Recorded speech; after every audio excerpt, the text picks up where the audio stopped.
कल एग्जाम है लेकिन अभी तक कुछ भी नहीं पढ़ा, माइंड में ये डर बैठा हुआ है, ये डर अंदर से सता रहा है कि क्या करें, क्या होगा, मैंने तो अभी तक कुछ भी नहीं पढ़ा है। तो सबसे पहले यह समझना बच्चों कि डरना बेहद जरूरी है। डरना भी जरूरी है क्योंकि आपके अंदर अगर डर होगा तभी आप स्टडी के प्रति सीरियस होंगे। अगर डर नहीं है तो कुछ भी नहीं है। इसलिए डर भी जरूरी है और डर हमें कहीं ना कहीं यह चीज बताता है कि हाँ हमें यह काम करना है, नहीं तो हम फेल हो जाएंगे। अगर आपको डर ही नहीं रहेगा तो भाई किस बात का टेंशन, कोई टेंशन नहीं। तब तो आप एकदम फ्री हो, एकदम से कोई भी मतलब कहते ना घोड़े बेचकर सो जाओ, तब तो कोई मतलब नहीं। इसलिए डर जरूरी है। तो आज के इस वीडियो में बच्चों, अगर ये वीडियो आप 12 घंटे पहले देख रहे हैं या 24 घंटा पहले देख रहे हैं, जब भी देख रहे हैं, तो फिर भी ये वीडियो आपके लिए बहुत ही ज्यादा हेल्पफुल रहने वाली है क्योंकि अब भी वो वक्त है कि आप बचे हुए समय में भी एक अच्छे स्ट्रेटेजी के तहत अपनी प्रिपरेशन रख सकते हैं। नहीं भी कुछ पढ़ा है बच्चों, फिर भी आपको 100 में से 60 से 65 नंबर डेफिनेटली मिल जाएंगे। देखिए, इसके लिए सबसे ज्यादा जरूरी है डेडिकेशन, क्योंकि अब रोने से कोई मतलब है नहीं। अब क्या है भाई, आप सोचते हो कि मैं कोने में बैठ के रोता रहूं कि मेरा कुछ भी, अब मेरा क्या होगा, मेरी तैयारी नहीं है, बहुत ही गंदी तैयारी हुई है,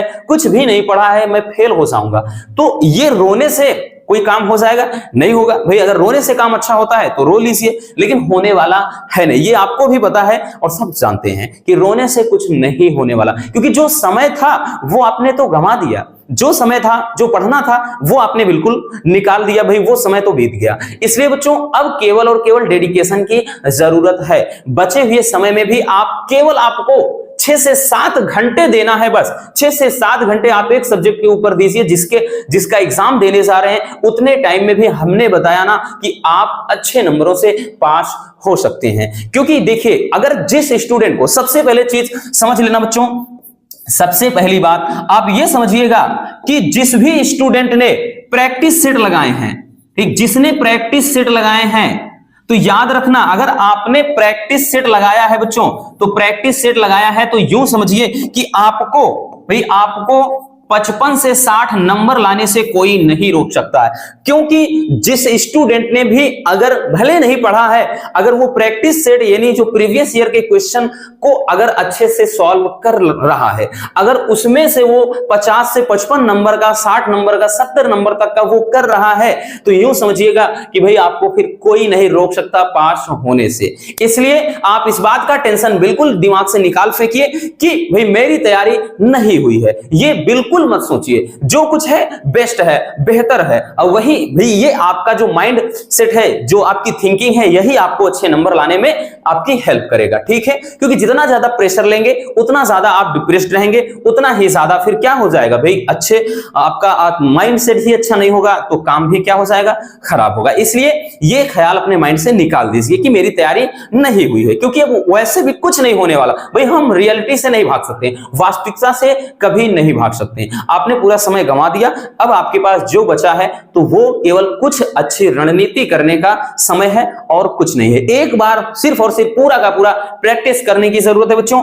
दूसरी चीज अगर हम बात करें, दूसरी चीज अगर हम आपको बताएं, तो आपको प्रीवियस ईयर के क्वेश्चन एक बार सरसरी निगाह से देखना पड़ेगा। जैसे हिंदी में हमने बच्चों इसके पहले भी बताया है कि जो आपके लॉन्ग क्वेश्चन होते हैं, जो 5-5 नंबर वाले, 6 नंबर वाले, 9 नंबर वाले, ये क्वेश्चन मिलाकर के आपको 35 से 40 नंबर तो केवल यही देकर जाएंगे।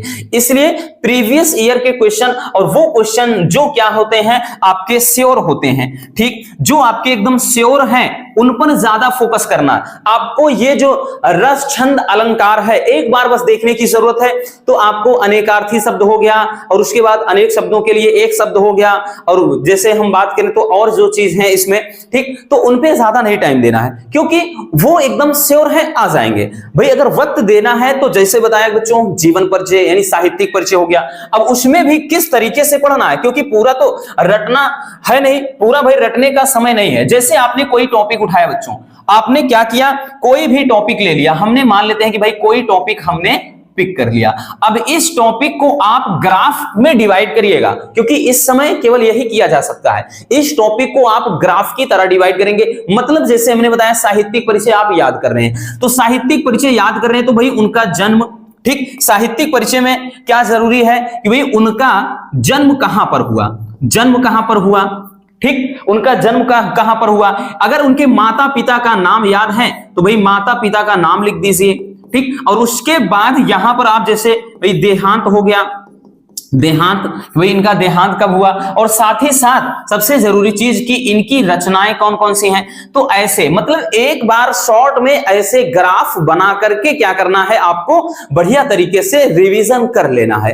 ये एकदम बेस्ट तरीका होता है ये लास्ट टाइम एग्जाम में, क्योंकि हमने खुद इस चीज को फॉलो किया है। ये प्रैक्टिकल की हुई चीजें हैं बच्चों, ये आपको क्या है बेहतर तरीके से आपके मतलब मेमोरी को क्या करते हैं, इंक्रीज करते हैं, मतलब आपकी याददाश्त को बढ़ाने का काम करते हैं। क्योंकि ये जो ग्राफ होता है ना, ये माइंड में बहुत जल्दी सेट होता है। भाई किसी भी लेखक का आपने जीवन परिचय उठाया, जीवन परिचय में क्या है, कुछ नहीं रटना, भाई उनका जन्म कहां पर हुआ था, किस सन में हुआ था, ये चीज, माता पिता अगर नाम है तो लिख दीजिए, नहीं भी इनका देहांत कब हुआ था, ये चीज। अब उसके बाद डायरेक्टली आ जाइए कि रचनाओं में, कि इनकी रचना क्या है। साहित्यिक परिचय में तो कुछ भी लिख देंगे बना बनाकर कि साहित्य में इनका प्रमुख स्थान है, इन्होंने क्या है साहित्य के प्रति इनकी बहुत सारी मतलब बहुत ज्यादा रुचि थी, ये हमेशा क्या काव्य कृतियों पर ही अध्ययनरत रहते थे। तो मतलब इसको बढ़ा करके भले कुछ भी ना पता हो, आप उससे संबंधित टॉपिक छापने का प्रयास करिएगा। तो ये होता है स्मार्ट वर्क, ठीक, इसी को कहते हैं बच्चों स्मार्ट स्टडी। इसलिए ये आपको काम करना होगा।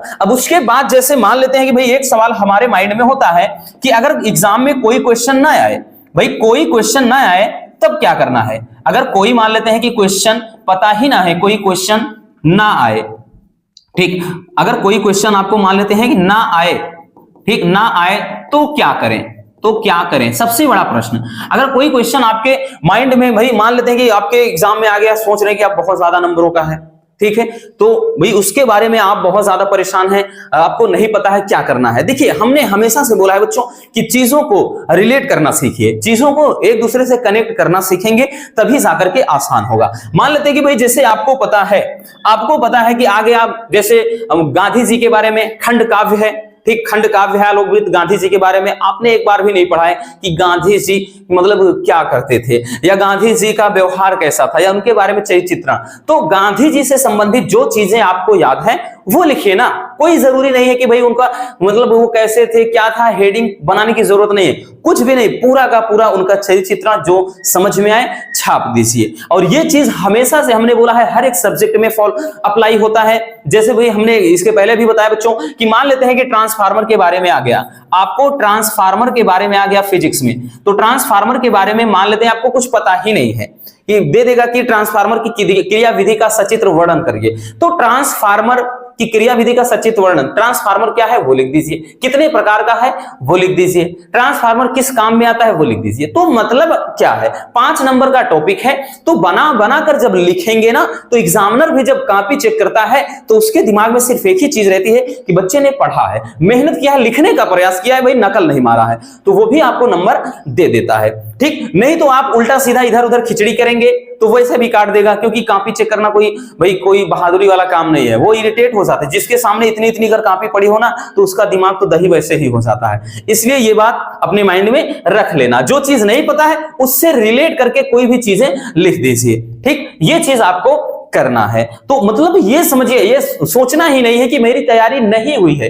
एकदम बढ़िया से एग्जाम में बैठेंगे, टीचर को अपना दोस्त समझिएगा कि भाई जो पेपर आपका करवा रहे हैं वो क्या है, आपके फ्रेंड है। वैसे भी बच्चों आप हाई स्कूल में एग्जाम दे चुके हो, तो आपके लिए कोई नई बात नहीं है, तो टेंशन का है बात का, उनको अपना दोस्त समझिएगा और प्रेम से एकदम शांत मन से अच्छे दिमाग से वहां पर एग्जाम में बैठना है, ना कि मूड डिस्टर्ब करके, क्योंकि मूड अगर खराब रहेगा जो कुछ भी आता रहेगा वो भी छूट जाएगा, और जो जितना कहा जाए केवल उतना ही प्रश्नों का उत्तर आपको देना है। तो ये कुछ ऐसी बातें हैं बच्चों जो आपको इस टाइम करनी है बचे हुए समय में। और एक बार फिर से पूरा का पूरा एक क्वेश्चन पेपर देख लीजिए, फिर से प्रैक्टिस कर लीजिए कैसा पेपर होगा, नहीं तो अभी हम शाम को फिर से एक बार पूरा मैराथन हम ला रहे हैं, फिर से एक बार पूरा का पूरा क्वेश्चन पेपर सॉल्व करवाएंगे, ठीक है। इसलिए बच्चों अपने माइंड को अच्छे से रखिए, अच्छे से आज नींद लेना बेहद जरूरी है, ठीक, क्योंकि अगर सोचते हैं कि आप पूरी रात जाकर पढ़ाई करोगे पेपर दोगे ना, तो वो हमेशा उल्टा हो जाएगा। इसलिए बेहतर नींद भी जरूरी है एक अच्छे स्वास्थ्य के लिए। अगर स्वास्थ्य ही आपका खराब हो जाएगा, पेपर तो वैसे ही खराब चला जाएगा। इसलिए टाइम से आज सो जाना है, ज्यादा टेंशन नहीं लेना है और कल अच्छे दिमाग से, एकदम फ्रेश माइंड से आपको एग्जाम हॉल में जाना है। तो आपके एग्जाम के लिए शुभकामनाएं, all the best, love you, bye bye, take care. मिलते हैं किसी और शानदार टॉपिक के साथ।